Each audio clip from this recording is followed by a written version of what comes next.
My favorite plant to grow in my yard is the fruit tree, because you plant it once and you get fruit for decades. If you have ever been curious on the best ways to be successful in growing fruit trees, today is your lucky day. Why? Because my team and I have compiled our best interviews and videos in one place to assist you in growing your own toe-tingling peaches and awesome apples right out your front or back door. Plus, as an added bonus, we've included an in-depth guide to successfully growing fruit trees in your yard. To get access to this information, it's free by the way, just go to urbanorchard.org or text FRUIT to 33444. That's urbanorchard.org or text FRUIT to 33444. You're listening to the Urban Farm Podcast, your partner in the grow your own food revolution. Whether you've just been introduced to urban farming or you're a lifelong advocate, we're sure you'll leave feeling more informed, equipped, and empowered to dig deeper into the soil of your local food economy. With you every step of the way, here's your host, Greg Peterson. Today on the Urban Farm Podcast, we have Jeff Moyer of the Rodale Institute to talk about creating the Organic Farmers Association. Jeff is a world-renowned authority in organic agriculture. His expertise includes organic crop production systems with a focus on weed management, crop covers, crop rotation, equipment modification and use, and facilities design. Jeff is perhaps most well known for conceptualizing and popularizing the No-Till Roller Crimper for use in organic agriculture.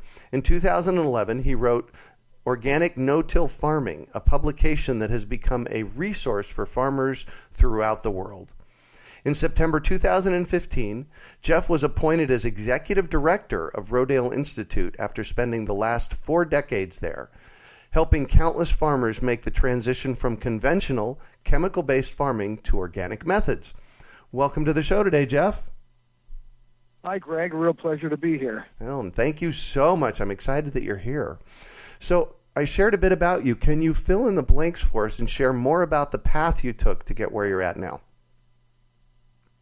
Well, the path that we used to get to the Organic Farmers Association is really a long one and sort of mirrors my own career at the Rodale Institute. Because in talking to farmers, we soon discovered that there's a gap. There's something missing in our ability to talk to policymakers. As with any industry, organic farming is subject to the input of policies that are generated on both the state and local level, but also on the national level. We have a nationally recognized organic trade association known as OTA, and we also have a nationally recognized organic consumers association. But people might find it interesting to know that we don't have a nationally recognized or a national platform for the organic farmer's voice. Yeah. We currently have around 15,000 certified organic farm operations in this country, give or take a few, because the number does fluctuate a little bit.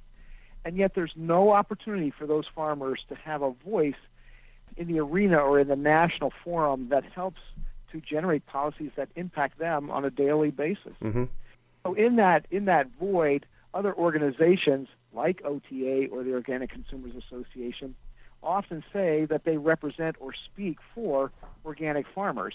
And while they may have the very best of intentions, it's really not the same as people or individuals speaking for themselves. So in our quest for giving farmers that voice, we decided to create the Organic Farmers Association.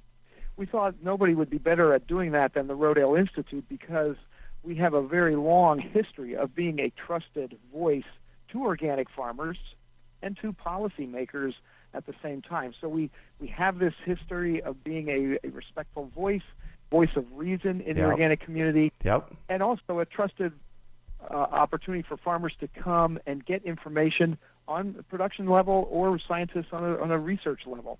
So we've already got that credibility built up, and we thought we are the perfect organization to step in and try to fill that void and give farmers the voice that they so richly deserve. Absolutely. So tell us more about the Rodale Institute. What do you guys do?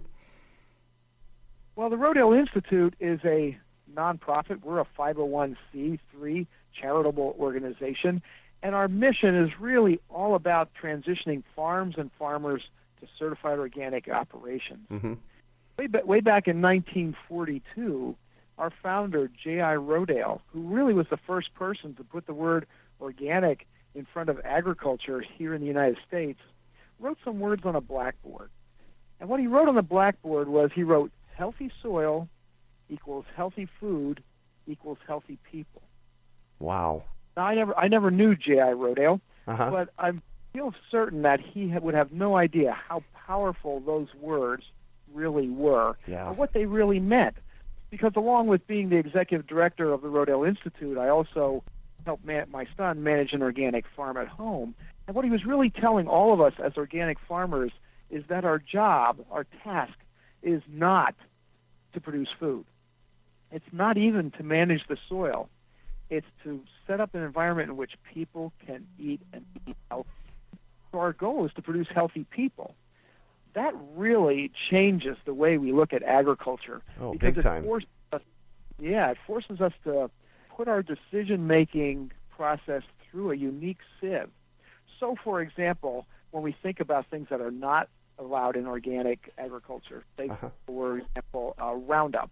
Yeah. If the goal is to kill weeds, certainly Roundup does that. I mean, that's what it's designed to do, and we would all agree that it works. It'll kill green living plants.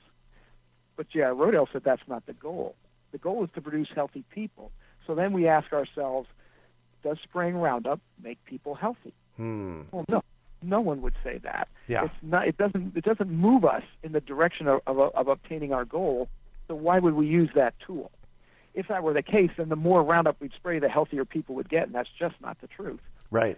Similar to smoking, people might say, we could argue about whether smoking makes us unhealthy or not, but nobody would ever say the best path to human health is by smoking cigarettes. Right. So the more you smoke, the healthier you get. No one would ever consider saying that or believing it. Right. So why would you do it? Nobody would smoke to get healthy. If our goal is to be healthy, we should not smoke. It's as simple as that. And it's the same with soil. If our own personal health is truly linked to the health of the soil, then as farmers, the tools that we use to produce food also have to make the soil healthier. And that's really where J.I. Rodale came about. That's where the Rodale Institute came about.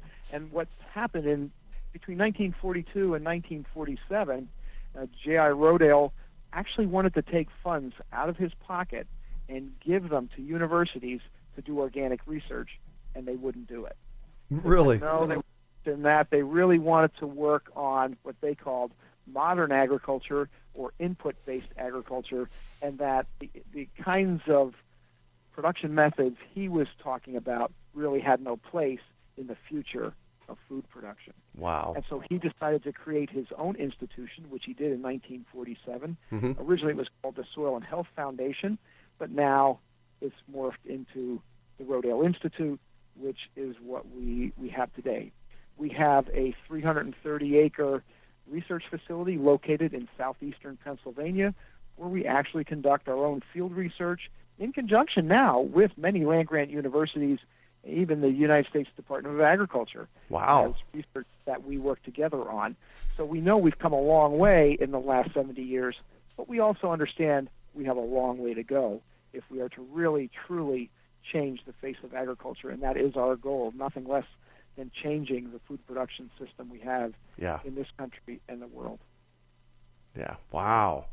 Oh my gosh, about 25 years ago, I did a seminar, and in that seminar, you had to create a vision for your future.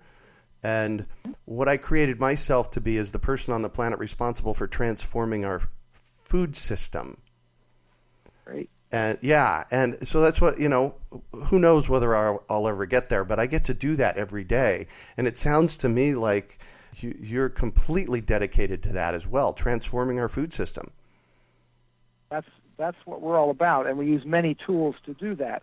We have a very diverse set of research tools on our farm that we work on daily to not only create applied science processes to develop tools farmers can put in place immediately, which is the work that I was doing with, as you mentioned earlier in our conversation here, organic no-till, and we can talk about that more if you'd like. Yeah, we will. But that's really kind of applied research.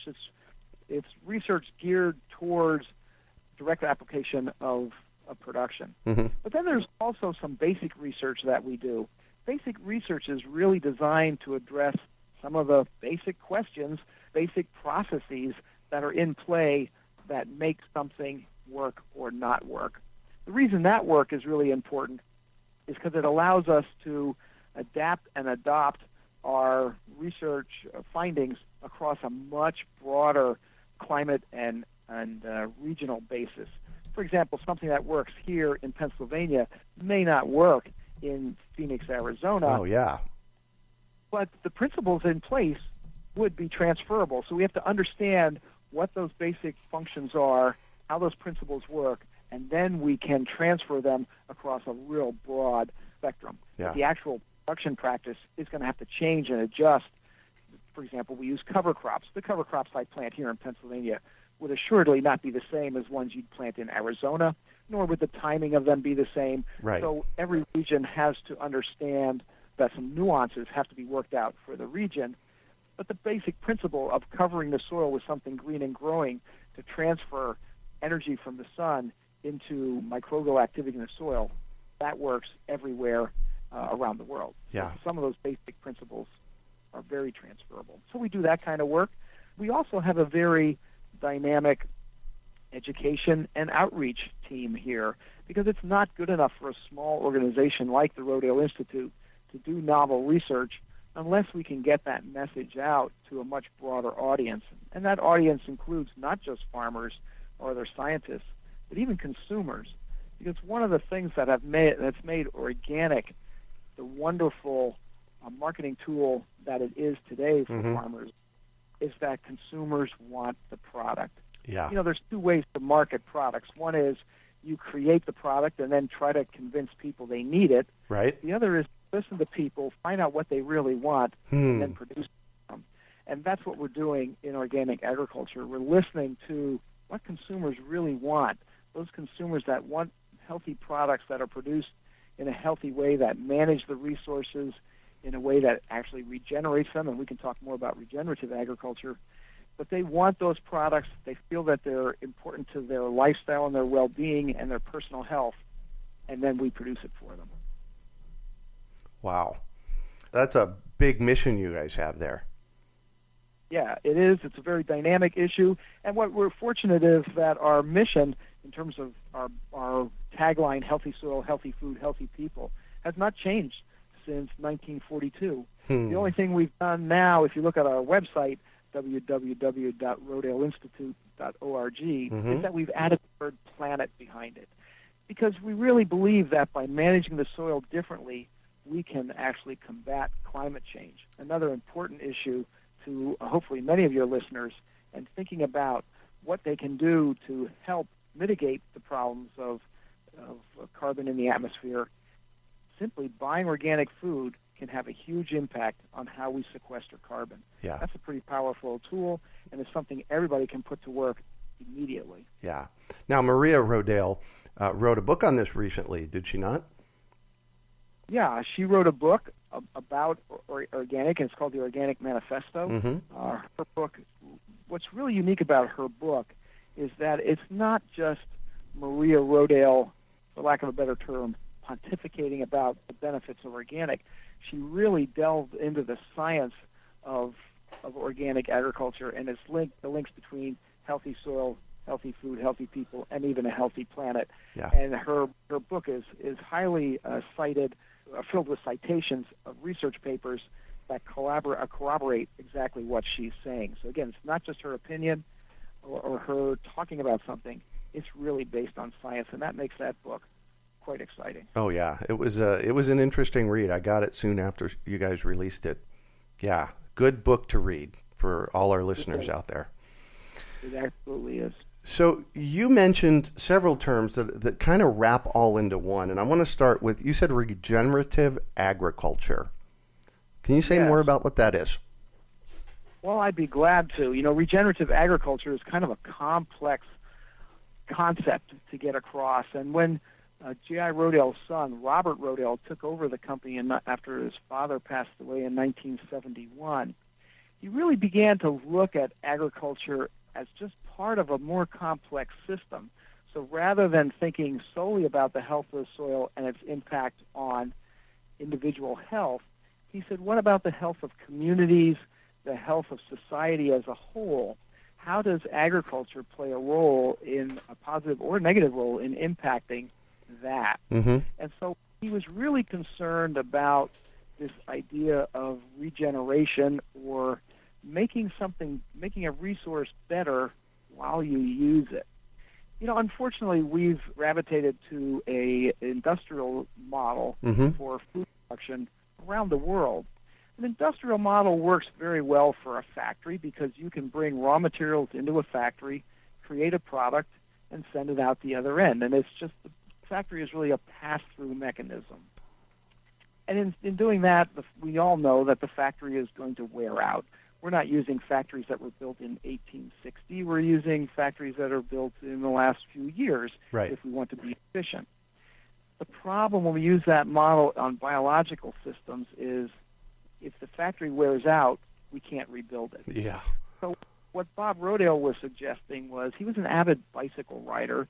In fact, he built a velodrome to help the U.S. Olympic team train for bicycling events. I'm not a cyclist, but he was. And he said to me, when I ride my cycle, the only thing that wears out is the bicycle. I actually get healthier and improve because I regenerate myself. I get stronger the more I ride, Right. because I am a composite of biological organic systems. So if we think of the soil in that regard, he said, can't we exercise the soil, make it work, and have it actually get better while it produces food? So it's a different way of looking at the soil. It's not a factory where inputs come in and outputs go out. Mm-hmm. Rather, it's a system of living, breathing organisms that we can make work, exercise, make function at a very high level, and actually improve it while we use it. So that's the idea, the concept behind regenerative agriculture, Mm-hmm. that we're using the soil and we're improving the soil while we're using it. And because it's based on biology, not simply chemistry or input, Right. we can do that. And what ties into all this is your book on organic no-till farming, because that really addresses how we go about creating healthier soil, I would suspect, yes? Yes, absolutely. If we look at soil as a system of living, breathing organisms, along with a mineral component, Uh-huh.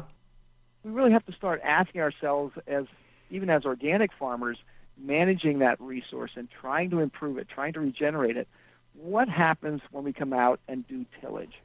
Well, it's not hard to imagine or picture yourself as an earthworm. Tillage day is not a good day. Yeah. Suddenly your entire world is turned upside down, whether it's a home gardener doing it with a shovel or a trowel or a rototiller, Mm-hmm. or a farmer out with a big tractor and a chisel plow. That's kind of hard on the life forms in the soil, whether it's microscopic or macroscopic like an earthworm, or microbial. We know that we destroy certain components of the soil through a tillage operation.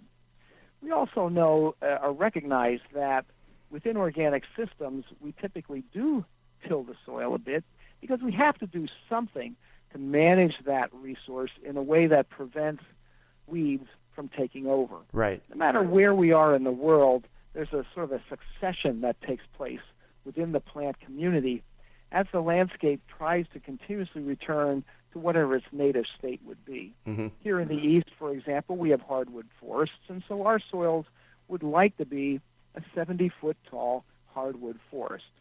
Now, unfortunately, we don't eat trees as a human species, and so we want to manage the landscape in such a way that we can produce foods that we eat. So in order to do that, we till the soil to prevent the system from continuously trying to return back to a forest.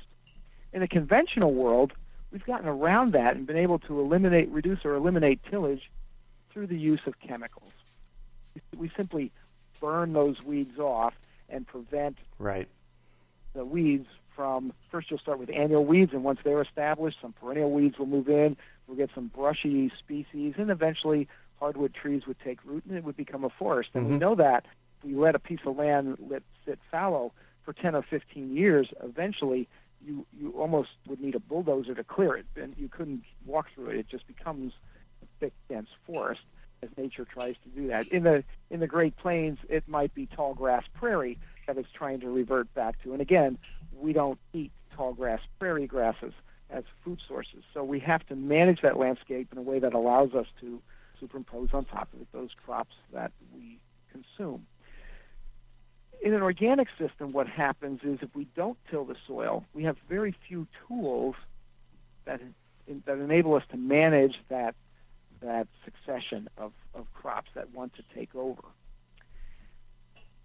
So we're sort of found ourselves in a bit of a quandary because on one hand, we know we don't want to till the soil any more than we have to because right. it has a negative impact on that goal of achieving healthy soil.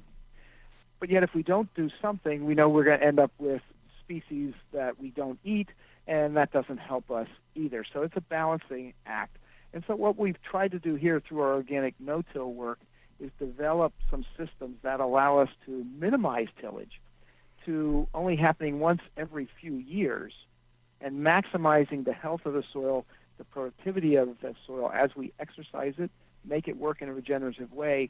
And then when we do superimpose a tillage operation on top of it, mitigate that operation with cover crops or compost or some other tool that basically says, sorry guys, I know I gave you a bad day, had to do it, we're going to move on in a very positive way. Yeah.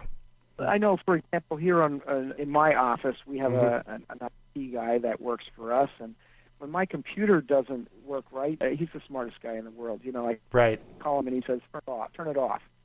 I said, well, I don't want to turn it off. I'm using it. He goes, no, turn it off and turn it back on. 90% of the time, I turn it off, turn it back on, and the problem has been resolved. Right. Same thing is true with tillage in the soil. It's a little bit like hitting the reset button or the reboot button.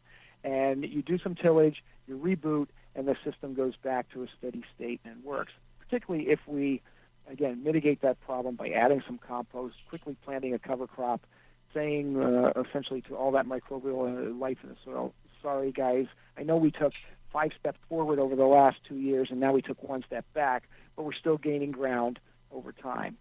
What happens when you do tillage in a conventional system, unfortunately, is you do tillage in combination with salt-based fertilizers and herbicides. Yeah. And we actually destroy the very ability of the soil to function as soil is supposed to. We destroy the aggregate stability of the soil, and the soil can't recover before the next negative operation happens. And so we continuously take steps backwards, back. If we understand that the soil is a system of living, breathing organisms, then clearly we would not dump salt on it right. or spray poisons on it. And that's really what J.I. Rodale was saying. He was not a farmer by nature. Uh-huh. He was a businessman, and he made electrical switch components. Oh, interesting.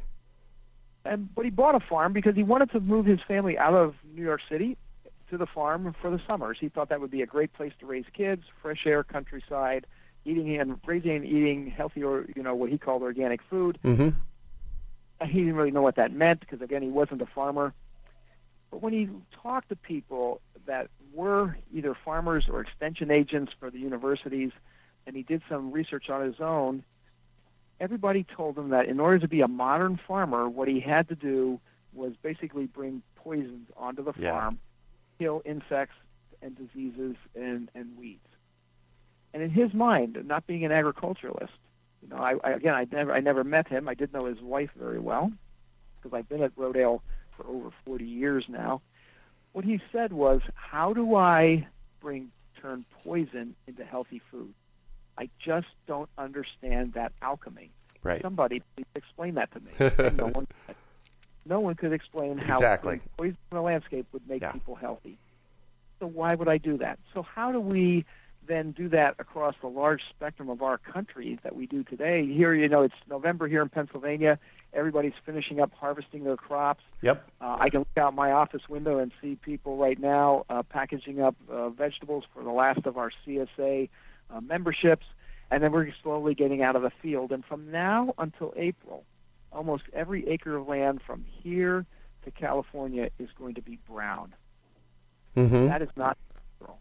When it's brown, it means no energy is being captured from the sun, Right. and all that microbial life in the soil dies. Yeah. Or goes into some sort of senescence, sporulates or cistulates in order to preserve itself, but it's not growing, it's not vigorous, it's not moving forward in terms of its state of health. Right. It's meant to become something green and growing, and that's what we try to do. Right. So how do we go from that in many of our yards to healthy soil? What makes healthy soil? Are there components of healthy soil? Well, that's a great question. There certainly are components to healthy soil, but we don't understand very much about what's going on in the soil. It's quite difficult for us to ascertain the complexity of the microbial populations of the soil and how they fluctuate and move and feed. And it seems like the more we learn, the less we know, because the complexity just grows and grows.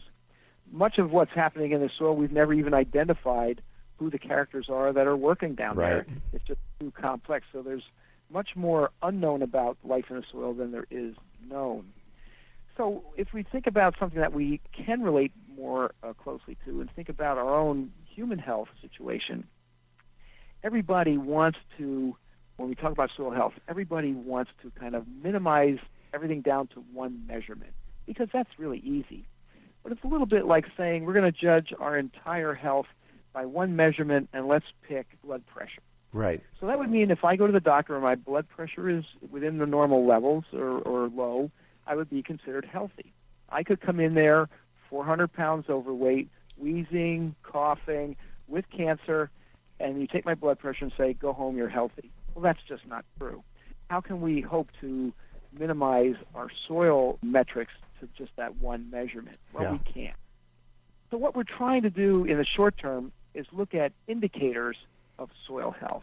So we want to look at things like soil organic matter. We want to look at microbial diversity. We want to look at aggregate stability. Those are just three kind of simple measurements that we can look at. And then we want to develop some production strategies that we know improve those indicators. So, for example, we know that having something green and growing on the surface of the soil 12 months out of the year improves aggregate stability, it improves microbial diversity, and it improves the amount of energy, the carbohydrate energy that's moving into the soil, so sequestering carbon and improving organic matter.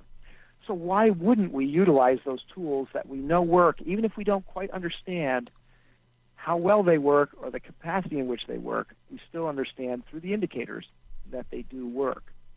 In the United States, we have a new agency, not a federal agency, but a new nonprofit called the Soil Health Institute. I happen to sit on their board of directors and very interested in the future of the Soil Health Institute as it works to try and define what healthy soil is. It's true about anything that happens in life. If you can control the language, you can very much control the policies that go around that language. Right. A good example would be the Right to Life movement, and wherever you sit on that spectrum, I would say that nobody on the planet is against life. Right. But where do we define life, and how do we define that? That's where the argument begins. So nobody's going to argue that we don't want healthy soil, but how we define that becomes very important, because if we define that as health of soil in terms of the status quo of what we have in conventional food production, then we're in trouble. Because people will say, spraying Roundup, while it doesn't make soil healthy, it doesn't make it unhealthy, so there's no problem in using it. It's kind of inert in terms of the health of the soil, so let's just go ahead and use the conventional tools that we already have, and we don't have to morph or move in a different direction. So I'm on that board very specifically to argue that we need to move away from inputs that we know destroy the life and the health of the soil and move towards production strategies which happen to be organically based. It's challenging. You can't tell everybody they have to be organic. Right. But you can tell people in this country through government policy that you have to cover the ground with something green and growing. Oh. That means plant cover crops. That means by default you're going to move towards organic, even though you're not organic. If every acre of land in this country during the winter season was covered with a cover crop and enabled the microbial life to sustain itself, capture energy from the sun, even when there's snow on the ground, we would be in a far better place than we are today. And so let's take baby steps and move in the right direction. And so I'm hopeful that we can do that through some of these other organizations. Also through our Organic Farmers Association, where we started our conversation, to bring organic farmers up to speed into the conversation so that we know we can move in a very positive direction. Nice. So for our home listeners, those people that have a small garden, in their front or backyard, can you give us 3 things that we can do to create healthier soil that would kind of send us in that direction? Sure, absolutely. Whether you're farming 10,000-acre farm or you have 2 flower pots, the biology of the system is the same. That's what's really exciting about these principles, is that they are scale neutral. It really doesn't matter because it's all about the life in the soil. So if you have a small garden or even a flower pot, plant some when you're not planting your cash crops or the crops you want to harvest. Right. Something else on the soil that's going to cover it with something green. Plant some clover there. Plant some little grass seed. Plant some legumes in your garden, like hairy vetch or field peas that you're just going to use to turn back into the soil to add nitrogen to your farm. Look, nitrogen is a great example. Farmers across the country buy nitrogen every time they plant a crop. Yeah. If they had paid attention in junior high chemistry, they would understand that 78% of the air we breathe is nitrogen. Right. Nitrogen is not a limiting factor on planet Earth, a limiting resource. Where it is and the form it is in, that can be limiting the plant growth, true enough. But we do have crops called legumes, which through a relationship with bacteria sequester nitrogen out of the air and fix it in the soil where subsequent plants or crops can utilize it. So if all we would do in this country is plant legumes as a cover crop, we could reduce our nitrogen fertilizer bill. Nitrogen fertilizer, in order to produce it, also takes a tremendous amount of energy. Yeah. Because we use a very complex chemical process called the Haber-Bosch process, or the Haber-Bosch process, depending how you pronounce it. And the Haber-Bosch process was really designed to build explosives. It's the process that builds dynamite. Oh, and what we learned after World War I, when we had all these munitions that we weren't utilizing, that if we broke them apart and used the same material that's in dynamite, it makes a salt-based fertilizer that enables plants to grow. Oh, my. Now, it is not a complete fertilizer, but it is a source of nitrogen. Right. And we've used that same process to this day. And it's a very energy-intensive process, but it enables us to take all that nitrogen requirement of a cropping field and shrink it down into a very small package that fits literally in a 50-pound bag that you can put out on the field and grow a crop. Now, unfortunately, the crop that you're growing may be devoid of many micronutrients, another conversation that we could have in how the crops that we're producing today don't meet the nutritional standards that they used to. And that's because we're not, if we don't put it in the soil, if it's not in the soil, it can't be in the food. If it's not in the food, it's not in us. Yeah. By the same token, if it is in the soil in the form of a contaminant, then it is in the plant and it is in the food, and it unfortunately is in us. Yeah. And it's causing negative health aspects. And again, going back to what Jared Rodale said in his visionary statement, which I'm sure he stumbled onto because I don't think anybody could be smart enough to have thought this through in such a short period of time. But the idea that our personal health is linked to the health of the soil just becomes more and more manifested in our daily lives, and we see it in our healthcare costs. We see it today in childhood obesity. We see it in diseases like attention deficit disorder or autism that is just growing rampant in our country. And we have no explanation other than it's in the food we're eating. Yeah. And we really need to think about how we're going to alter that. And by simply, your listeners, by simply going out and purchasing organic food can have this huge rippling effect in saying, when I purchase food that's certified organic, I by default am changing the way that soil is being managed. I'm changing the way the farmer's health is. I'm changing the way other people who eat food, their personal health. I can have that impact by making that one selection or marketing decision Yeah. when I'm at the supermarket, the restaurant, or wherever it is you or your individual listeners purchase their food product. Amen. Amen to that. So, everybody listening, if you don't grow your own food, buy organic. That helps the system. Absolutely. So I tell everybody to grow some food of their own. I think that's an important point. Oh, big Even time. if you live in a city and you only have a flower pot, grow something. Yeah. It gives you a personal relationship with a vegetable or a fruit. I guarantee you will talk to it. You will water it. When you go on vacation, you will ask a neighbor to take care of it. Yeah. And in the end, when you harvest something, and I get this from folks that come back and visit me after they've tried to grow something, I always hear this. They'll say, that tomato I grew was the best tomato I ever ate. Amen. Which begs the question, if a novice who never grew a tomato before could grow the best tomato they ever ate, why professionals? Yeah. Well, we don't ask them to. We ask them to do many other things. We ask them to grow the cheapest tomato they possibly can. What other industry do we do that?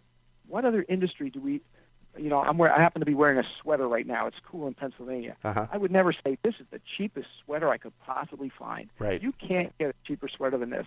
But yet we brag about the fact that we bought pineapples for 29 cents somewhere, and people go, ooh, I'll run over there and waste $4 worth of fuel to buy a 29-cent pineapple. Yeah. That doesn't make sense.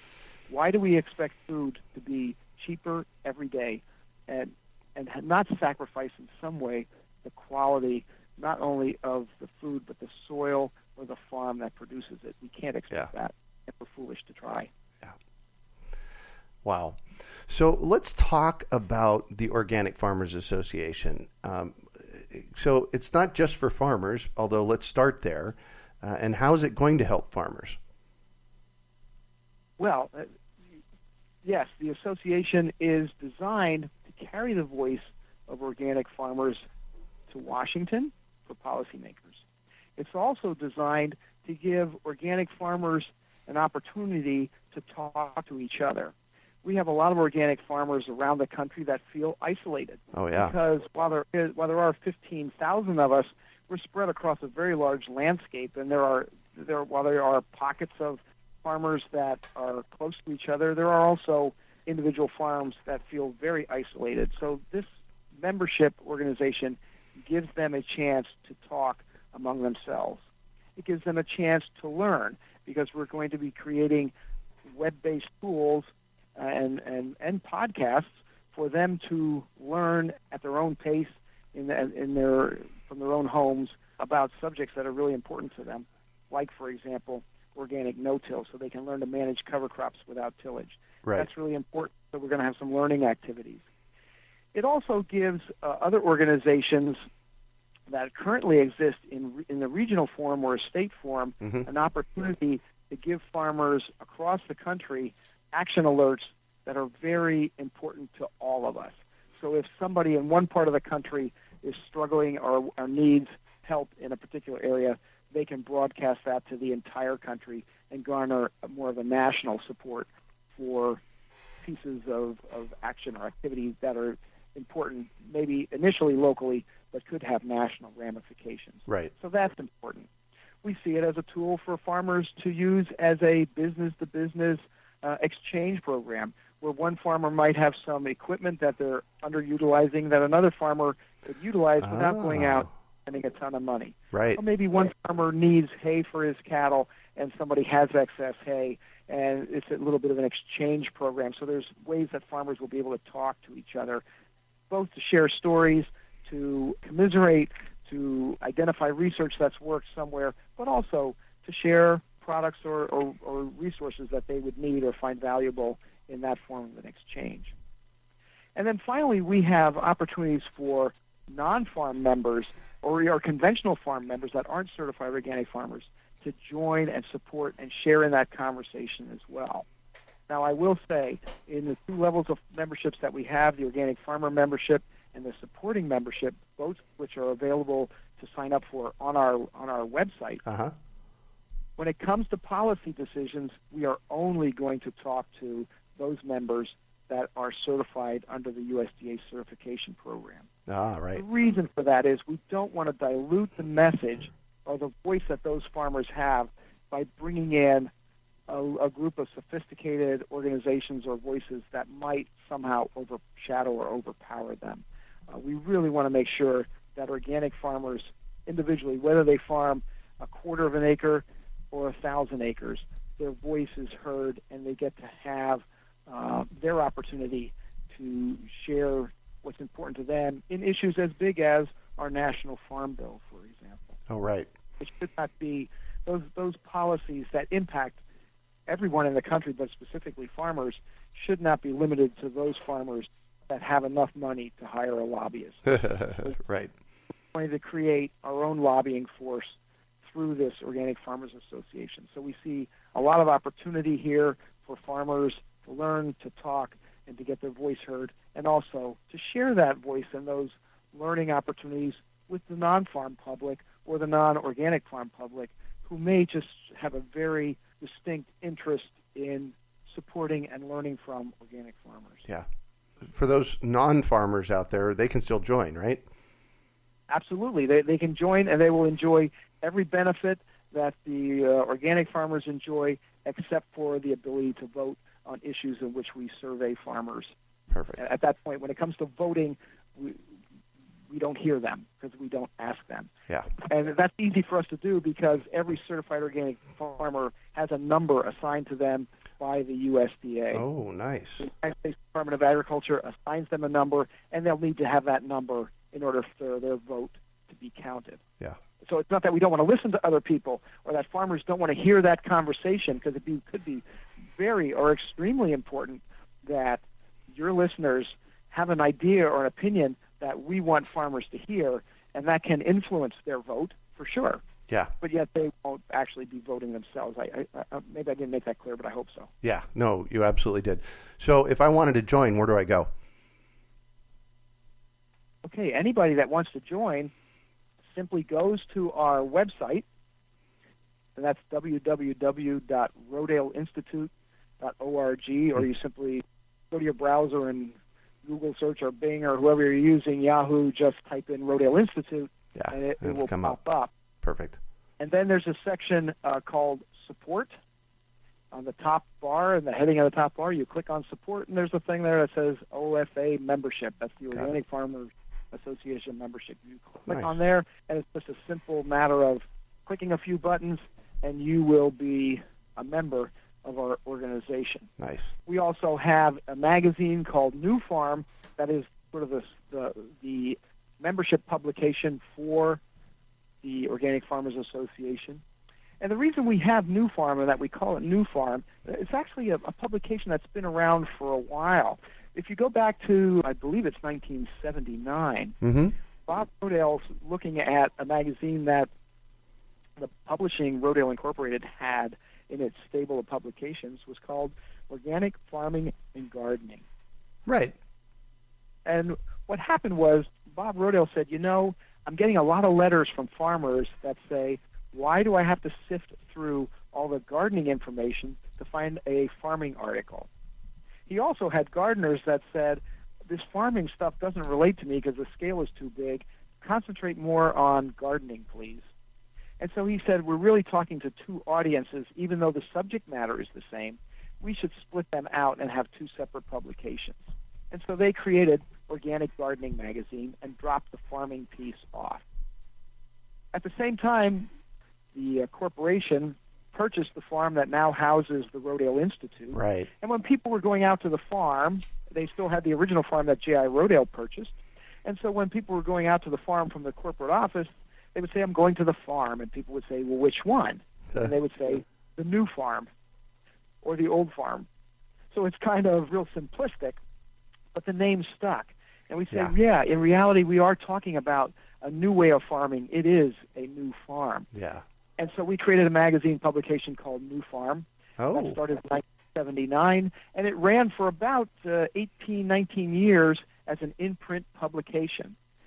But we were not very successful at selling advertising for that. You can well imagine in the 70s and 80s, organic was still somewhat in style in the way it was being perceived or received in the community. Right. And so it was growing rather slowly, and we had financial trouble with the magazine, so we simply put it on a shelf.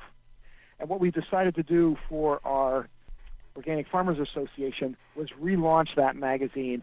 So in September and October of this year, every certified organic farmer in the nation got a copy of that magazine in its first publication. Oh, nice. In print. The spring issue will be sent again to every farmer in this country.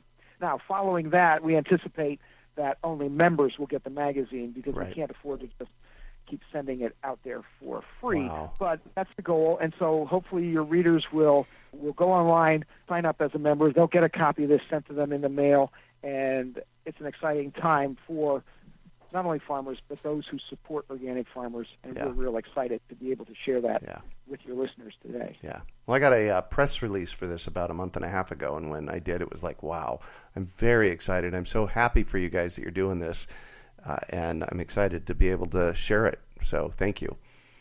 Well, thank you for doing it. We certainly do appreciate that. Yeah. So what's the driving force behind Rodale? Well, the driving force behind Rodale is to make people healthy. It's really that simple. It sounds altruistic, but that's really what we do. We're trying, and we're doing that through agricultural methods. We're not doing it by being doctors or physicians. We're doing it by saying, if we change the way we manage the soil, we can change people's health. Yeah. So our goal is to make people healthy, and we're doing that by transitioning farms and farmers to organic. So we want more soil being farmed organically in this country and around the world. That's our mission. That's what makes us get up every day and go to work, is to say, how can we get more farmers? It could be working with consumers and saying, if you just buy more, farmers would grow more. Yeah. If you tell farmers what you want, they'll do it. It could be by working with policymakers to say, help us create policies that support farmers in this transition process. We certainly understand that any transition, even a good transition, can be stressful on the system. You know, when you graduate from high school and go on to college, that's a transition, and there's stress. And there's, it's not always easy as you go through that transition. And then when you graduate from college and go into the workforce, there's a transition, and there's some stress. Well, we recognize that when farmers move from a conventionally based, chemical-based farming system to one that's organic, there's going to be some stress. How do we create policies that help farmers through that stressful period if we all agree as a nation that it's important for us to improve the health of our soils? Yeah. If we can agree that this is one tool, maybe of many, but a very important tool that helps us support human health, how do we help farmers that want to do that and support that and grow organic food move through that transition process? We may need some policy that helps. Right. And so we work on policy issues. We also work on science issues because we know that farmers move, even though they're a regular business, they make their decisions based on hard science. And so we want to make sure that the information that we generate is not just a good story, but it's really based in sound scientific principles. And so we do a lot of science.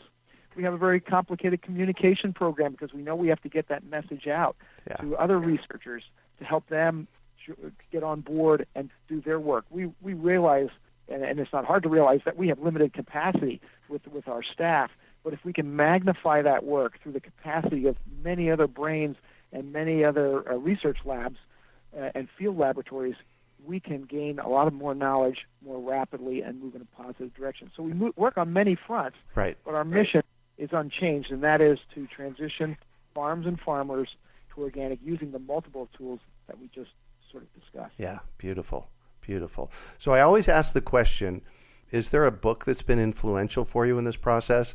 And given that I'm talking to essentially Rodale Press, I'm going to kind of open this up to maybe 5 great books for our listeners to go out and check out. And we already talked about one, The Organic Manifesto, which is a phenomenal book.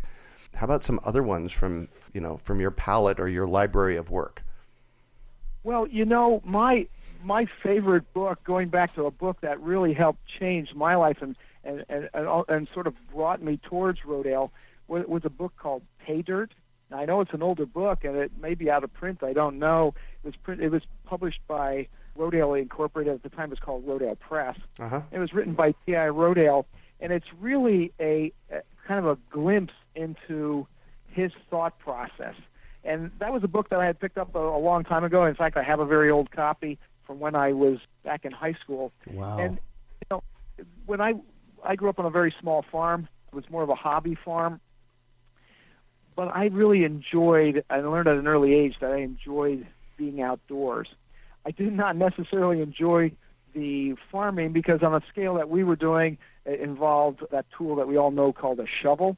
Yeah. And a lot of shoveling, and I was really not a big fan of shoveling, and so I said, I don't want to have anything to do with agriculture, I want to get out of that. But our small farm, had a very nice woodlot, and I was really interested in disappearing into the woods as much as I could to escape that shovel. And so I went off to school to become a forester, and I enjoyed forestry. But when I got out of school, there were no job opportunities for me in forestry, and I ended up working at Rodale Institute based on this concept of that was taking place back in the early and mid-'70s, that back to the land movement. Yes, absolutely. I purchased land, built my own house. We kind of, you can probably envision the story, heat with wood, organic gardening, live off the land. I still live on that farm. I still heat a little bit with wood, but, it's not free like I thought it was. Right. And, other things cost money too, but the idea of organic food really stuck with me. And so reading old publications like Pay Dirt or even magazines like Mother Earth News, really fueled my desire for that type of lifestyle. Now, obviously, it's grown and matured, and our farm is actually a for-profit farm now under my son's leadership. And we recognize that sort of back to the land movement of the 70s was not very realistic. And if you want to stay, you have to make it profitable. Yeah, you have to work it. And then, I don't like to brag because I had help with my book. But my book on organic no-till farming has really inspired people across the country and around the world to think about soil differently. So I would encourage your readers, if we're thinking about education opportunities, whether you're a farmer or not, to read that book and think about the concepts of life in the soil, cover crops, and how do we manage that, even on a garden scale. It's written for farmers, but there's a lot of information in there that's very relevant to gardeners, even if you don't have a rototiller or anything like that. There's some advice in there about building some tools by hand that you can use your foot power and hand power to get the same results. So I think there's a lot of value in that, and I like that book. Not because I wrote it, but because it's really inspired people to think differently. And that's kind of what, as I mature in my position here at Rodale, is my goal is to get people to broaden their conversations, inspire them to think differently about resources, and be more imaginative. And I think, at least I'm getting responses from people that book has helped them do that. So it's not the be-all and end-all, and it's not necessarily the most conclusive book on the subject, but it does encourage people to think differently, and that's really why I wrote it. Yeah. Well, beautiful. Thank you for that. So what one final piece of advice do you have for our listeners? I would say that for people who aren't farmers and are listening to this conversation, I would say take some action. Understanding that there's a problem is not good enough. Bob Rodale always said to me, he said, don't bring me a problem unless you have a solution. Yes. Rodale Institute is all about solutions. Yeah. There are a lot of nonprofits that sit around the beltway of Washington, D.C. and scream and yell about the problems, raise money for them, but have no solutions. No solutions, yeah. We're all about solutions, and we have solutions, and we're moving people in the right direction. Those solutions can be pushed by the purchasing power of people who listen to this conversation. If you go out and buy something that's organic or grow something and do it organically, it inspires you, it changes you, it changes the way you think about food, it changes your relationship to food, and it can also have a huge impact on your own personal health and the health of your family that also eats and enjoys the food that you're producing. We certainly recognize that most people in this country, even farmers, don't produce all the food that they eat. They go out and purchase food. So that purchasing decision is really important. Yeah. I tell 12-year-olds all the time that you can change the way food is produced simply by going into the pizza parlor and saying, "I would like an organic pizza, please." And if they say, "We don't have that," say, "Well, when you have it, I'll be back." I'll be back, yes. Then. We would change the way wheat is produced around the world. 12-year-olds do that. So we have the power. We need to recognize that and ask for what we want. And if the people that are listening are food producers, then I would encourage them to really take a hard look at what they're doing, why they're doing it, and see if there isn't a better way. We certainly would never tell any farmer in this country that they're doing something wrong. All of us are in the same boat, trying to feed people and trying to do what consumers have asked us to do. And when somebody asks us to produce the cheapest chicken, the cheapest banana, or the cheapest bag of potato chips that we can possibly produce, we are forcing people into making compromises on their farm and with their soil that we should not ask them to make. And so I would say that farmers really should take a look at that, see if there aren't ways that they can take some steps and move in a more positive direction in terms of healthy soil, so that we know we can have, in the end, healthy people and a healthy planet. Beautiful, beautiful, beautiful. Well, thank you so much for joining us on the show and sharing your experience with us today, Jeff. It has been a treat getting to chat with you. Well, it certainly was my pleasure. I appreciate the fact that you let me ramble on and share some of my thoughts with your audience. I appreciate it very much. Absolutely. So, once again, your website, so that if people want to find out more or join the Organic Farmers Association, that is? Our website is www.rodaleinstitute.org. Or again, just Google search or browser search the word Rodale Institute, and we'll pop up. There is only one. Perfect. Plus, you can find the show notes from today's podcast at urbanfarm.org/OFA. Well, that's it for today. Thanks for joining us on the Urban Farm Podcast. My favorite plant to grow in my yard is the fruit tree, because you plant it once and you get fruit for decades. If you have ever been curious on the best ways to be successful in growing fruit trees, today is your lucky day. Why? Because my team and I have compiled our best interviews and videos in one place to assist you in growing your own toe-tingling peaches and awesome apples right out your front or back door. Plus, as an added bonus, we've included an in-depth guide to successfully growing fruit trees in your yard. To get access to this information, it's free, by the way. Just go to urbanorchard.org or text FRUIT to 33444. That's urbanorchard.org or text FRUIT to 33444. We hope you enjoyed today's episode of the Urban Farm Podcast. Remember to listen 3 days a week for tips, advice, and resources to help you on your journey with urban farming. You can find us on the web at urbanfarm.org or send us an email to podcast@urbanfarm.org. In the words of Vincent van Gogh, great things are done by a series of small things brought together. Be encouraged that with each lesson learned and skill developed, you are one step closer in the direction of your dreams.